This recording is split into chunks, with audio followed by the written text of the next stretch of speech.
ഇന്ന് ഞാൻ പഠിച്ചത് വിശുദ്ധ ഖുർആനിലെ 2-ാമത്തെ അധ്യായമായ സൂറത്തുൽ ബഖറയിലെ 111, 112, 113 വചനങ്ങളാണ്. ബിസ്മില്ലാഹിർ റഹ്മാനിർ റഹീം. വഖാലൂ ലൻ യദ്ഖുലൽ ജന്നത ഇല്ലാ മൻ കാന ഹൂദൻ ഔ നസാറ തിൽക അമാനിയുഹും കുൽ ഹാതു ബുർഹാനക്കും ഇൻ കുന്തും സാദിഖീൻ. സ്വർഗത്തിൽ പ്രവേശിക്കണമെങ്കിൽ യഹൂദരോ ക്രൈസ്തവരോ ആകാതെ പറ്റില്ലെന്നാണ് അവർ പറയുന്നത്. അതൊക്കെ അവരുടെ വ്യാമോഹങ്ങളത്രേ.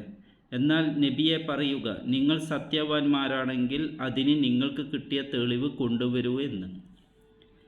ബലാ മൻ അസ്ലമ വജ്അഹു ലില്ലാഹി വഹുവ മുഹ്സിനുൻ ഫലഹു അജ്റുഹു ഇൻദ റബ്ബിഹി വലാ ഖൗഫുൻ അലൈഹിം വലാഹും യഹ്സനൂൻ.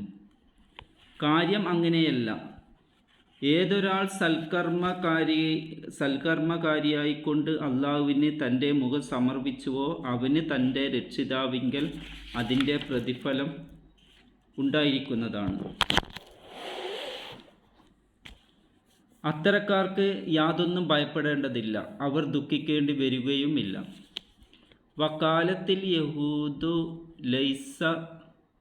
ലൈസത്തിൻ നസാറ അലാ ഷൈഹിൻ വക്കാലത്തിൻ നസാറ ലൈസത്തിൽ യഹൂദു അലാ ഷൈഹിൻ വഹും യതുലൂനൽ കിതാബ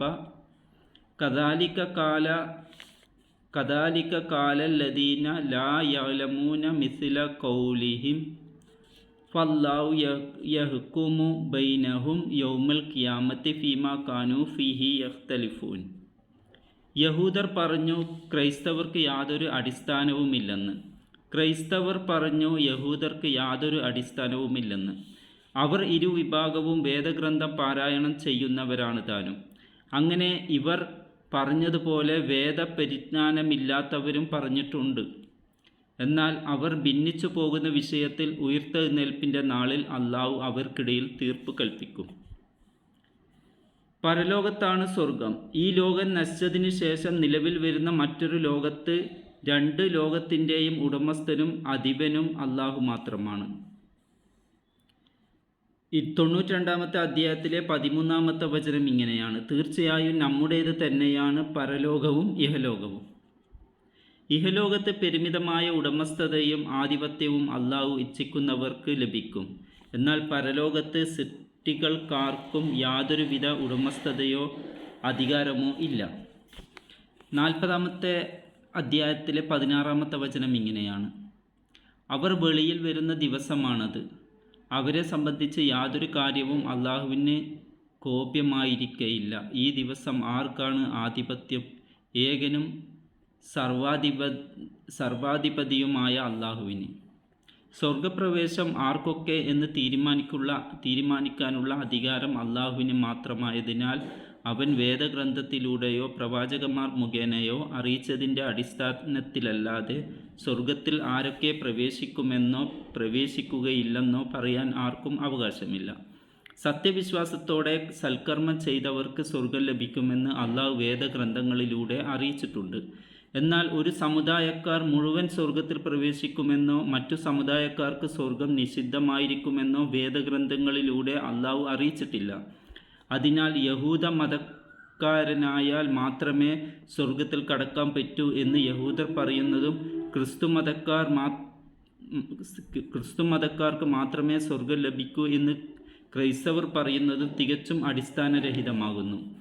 ജൂതമതമോ ക്രിസ്തുമതമോ സ്വീകരിച്ചാലേ സ്വർഗത്തിൽ പ്രവേശിക്കാൻ കഴിയുകയുള്ളൂ എന്ന് ഇരുവിഭാഗവും കൂടി ഒരു സംയുക്ത പ്രഖ്യാപനം നടത്തിയെന്ന് 2-ാമത്തെ അധ്യായത്തിൽ 111-ാമത്തെ സൂക്തത്തിൽ നിന്ന് മനസ്സിലാക്കാവുന്നതല്ല. കാരണം ക്രിസ്ത്യാനികൾ സ്വർഗാവകാശികളാണെന്ന് യഹൂദർ ഒരു കാലത്തും അംഗീകരിച്ചിട്ടില്ല.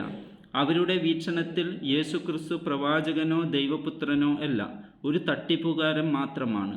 ക്രിസ്ത്യാനികൾ യഹൂദ ബൈബിൾ, പഴയ നിയമം സത്യവേദമായി ഗണിക്കുന്നുണ്ടെങ്കിലും യേശുക്രിസ്തു ദൈവപുത്രനാണെന്ന് യഹൂദർ വിശ്വസിക്കാത്തതിനാൽ ക്രൈസ്തവ സഭ അവരെ സ്വർഗാവകാശികളായി കരുതുന്നില്ല.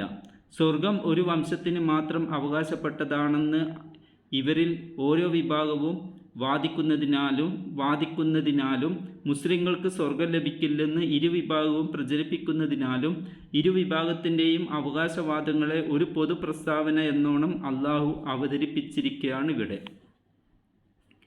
ആദർശ പ്രതിബദ്ധത കൊണ്ടല്ലാതെ ഒരു വംശത്തിലോ ഗോത്രത്തിലോ അംഗമായതുകൊണ്ട് മാത്രം അള്ളാഹു സ്വർഗത്തിൽ പ്രവേശിക്കുമെന്ന് ആര് വാദിച്ചാലും അത് അവരുടെ വ്യാമോഹം മാത്രമാകുന്നു.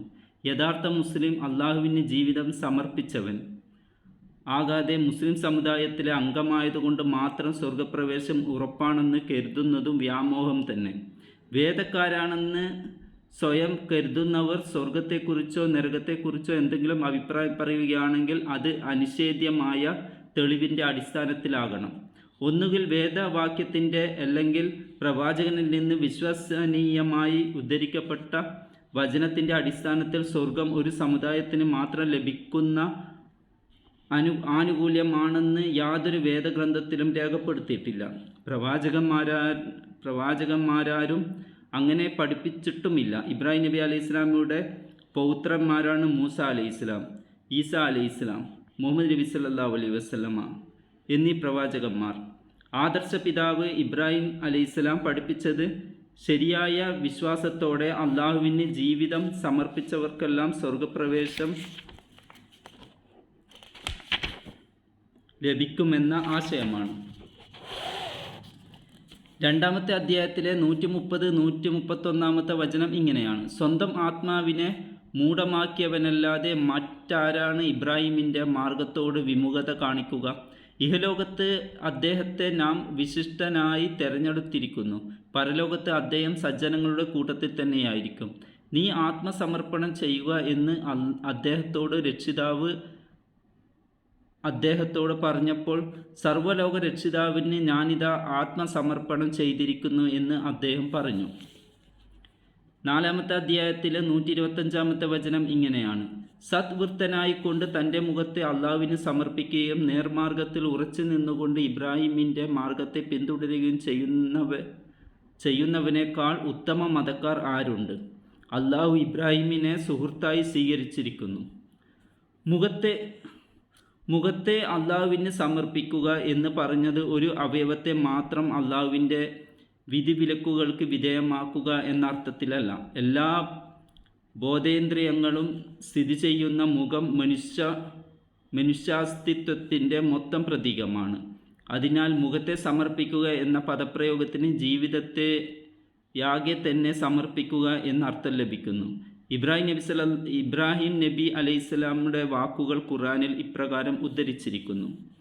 6-ാമത്തെ അധ്യായത്തിലെ 79 വചനം: തീർച്ചയായും ഞാൻ നേർമാർഗത്തിൽ ഉറച്ചു നിന്നുകൊണ്ട് എൻ്റെ മുഖം ആകാശങ്ങളും ഭൂമിയും സൃഷ്ടിച്ചവനിലേക്ക് തിരിച്ചിരിക്കുന്നു.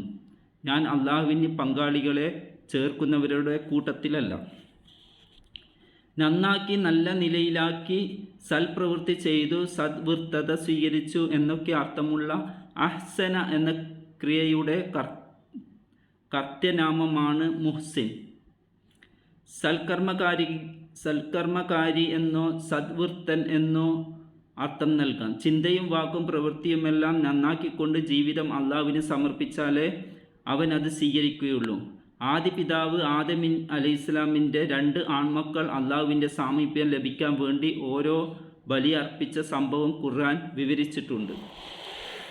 5-ാമത്തെ അധ്യായത്തിലെ 27-28 വചനം ഇങ്ങനെയാണ്: നബിയെ, നീ അവർക്ക് ആദമിൻ്റെ 2 പുത്രന്മാരുടെ വൃത്താന്തം സത്യപ്രകാരം പറഞ്ഞു കേൾപ്പിക്കുക. അവർ ഇരുവരും ഓരോ ബലിയർപ്പിച്ച സന്ദർഭം. ഒരാളിൽ നിന്ന് ബലി സ്വീകരിക്കപ്പെട്ടു, മറ്റവനിൽ നിന്ന് സ്വീകരിക്കപ്പെട്ടിട്ടില്ല. മറ്റവൻ പറഞ്ഞു, ഞാൻ നിന്നെ കൊലപ്പെടുത്തുക തന്നെ ചെയ്യും. അവൻ, ബലി സ്വീകരിക്കപ്പെട്ടവൻ, പറഞ്ഞു, ധർമ്മനിഷ്ഠയുള്ളവരിൽ നിന്ന് മാത്രമേ അള്ളാഹു സ്വീകരിക്കുകയുള്ളൂ. എന്നെ കൊല്ലാൻ വേണ്ടി എൻ്റെ നേരെ കൈനീട്ടിയാൽ പോലും നിന്നെ കൊല്ലാൻ ഞാൻ നിൻ്റെ നേരെ കൈനീട്ടുന്നതല്ല. തീർച്ചയായും ഞാൻ ലോകരക്ഷിതാവായ അള്ളാഹുവെ ഭയപ്പെടുന്നു. അള്ളാഹുവിൻ്റെ ഉത്തമദാസന്മാരെക്കുറിച്ച് പരാമർശിക്കുന്ന സന്ദർഭങ്ങളിൽ ആവർത്തിച്ചു പറഞ്ഞിട്ടുള്ള കാര്യമാണ് ലാ ഖൗഫുൻ അലൈഹിം വലാഹും യഹ്സനൂൻ എന്നത്. ഏതൊരു മനുഷ്യനും ഈ ലോകത്തും പരലോകത്തും നേടാവുന്ന ഏറ്റവും വലിയ നേട്ടമാണ് ഭയമോ ദുഃഖമോ കൂടാതെ ജീവിക്കാൻ കഴിയുക എന്നത്. അത്യന്തം സ്നേഹവും കാരുണ്യവുമുള്ള ലോകരക്ഷിതാവ് തൻ്റെ ഉത്തമദാസന്മാരെ സഹായിക്കുമെന്നും കൈ ഒഴിയുകയില്ലെന്നും ന്യായം കൂടാതെ ശിക്ഷിക്കുകയില്ലെന്നും ആത്മാർത്ഥമായി പാശ്ചാത്തപിച്ചാൽ അള്ളാഹു പാവങ്ങൾ പൊറുക്കുമെന്നുമുള്ള പ്രത്യാശയാണ് ഭയവും ദുഃഖവും നീങ്ങാൻ നിമിത്തമാകുന്നത്. 9-ാമത്തെ അധ്യായത്തിലെ 51-ാമത്തെ വചനം ഇങ്ങനെയാണ്: പറയുക, അള്ളാഹു ഞങ്ങൾക്ക് രേഖപ്പെടുത്തിയതല്ലാതെ ഞങ്ങൾക്കൊരിക്കലും ബാധിക്കുകയില്ല. അവനാണ് ഞങ്ങളുടെ യജമാനൻ. അള്ളാഹുവിൻ്റെ മേലാണ് സത്യവിശ്വാസികൾ ഭാരമേൽപ്പിക്കേണ്ടത്. 6-ാമത്തെ അധ്യായത്തിലെ 61-ാമത്തെ വചനം ഇങ്ങനെയാണ്: അവനത്രേ തൻ്റെ ദാസന്മാരുടെ മേൽ പരമാധികാരമുള്ളവൻ. നിങ്ങളുടെ സുരക്ഷയ്ക്കായി അവൻ കാവൽക്കാരെ അയക്കുകയും ചെയ്യുന്നു. മൂസാ നബി അലൈഹിസ്സലാമിലും തൗറാത്തിലും യഥോചിതം വിശ്വസിച്ച് സദ്വൃത്തരായി ജീവിച്ച് യഹൂദരും ഈസാ നബി അലൈഹിസ്സലാമിലും ഇഞ്ചീലിലും ശരിയാവിധം വിശ്വസിച്ച് ഉത്തമ ജീവിതം നയിച്ച ക്രിസ്ത്യാനികളും സന്മാർഗത്തിലാണെന്നും അവരെ അള്ളാഹു സ്വർഗത്തിൽ പ്രവേശിക്കുമെന്നും പ്രതീക്ഷിക്കാമെന്നുമാണ് ഖുർആനിൽ നിന്ന് ഗ്രഹിക്കാവുന്നത്. പൂർവ്വ പ്രവാചകന്മാരുടെ യഥാർത്ഥ അനുയായികളെ ആക്ഷേപിക്കുന്ന യാതൊരു പരാമർശവും ഖുർആനിലില്ല. ഇതിൽ നിന്ന് വ്യത്യസ്തമായി ക്രൈസ്തവരെയൊക്കെ തള്ളിപ്പറയുകയാണ് യഹൂദർ ചെയ്യുന്നത്. ക്രൈസ്തവരാകട്ടെ യഹൂദർക്ക് ആദർശപരമായി യാതൊരു അടിസ്ഥാനവുമില്ലെന്നാണ് വാദിക്കുന്നത്. മുഹമ്മദ് നബി സല്ലല്ലാഹു അലൈഹി വസല്ലമയെയും ഖുർആനിനെയും രണ്ട് ഭാഗക്കാരും നിഷേധിക്കുകയും ചെയ്യുന്നു. യഹൂദർക്കും ക്രിസ്ത്യാനികൾക്കും തങ്ങൾ വേദക്കാരാണെന്ന് അവകാശപ്പെടുക എങ്കിലും ചെയ്യാം. എന്നാൽ യാതൊരു വേദവിജ്ഞാനവുമില്ലാത്ത അറേബ്യൻ ബഹുദൈവ ആരാധകരും വേദക്കാരെ പോലെ മുസ്ലിങ്ങളെ വിമർശിക്കുന്നതാണ് അത്യന്തം വിചിത്രമായിട്ടുള്ളത്. ഈ ലോകത്ത് തർക്കങ്ങളും വിമർശനങ്ങളും അവർ തുടരും. എന്നാൽ പരലോകത്തെ എല്ലാ ഭിന്നതകൾക്കും അന്ത്യം കുറിച്ചും കൊണ്ട് അള്ളാഹുവിൻ്റെ വിധിയുണ്ടാകും. എന്നാൽ തിരുത്താനും പാശ്ചാത്തപിച്ച് പാപമുക്തി നേടാനും പരലോകത്ത് യാതൊരു സാധ്യതയും ഉണ്ടാവുകയില്ല. ഇതത്ര 2-ാമത്തെ അധ്യായത്തിലെ 113 സൂക്തത്തിൽ നിന്ന് ഗ്രഹിക്കാവുന്നത്.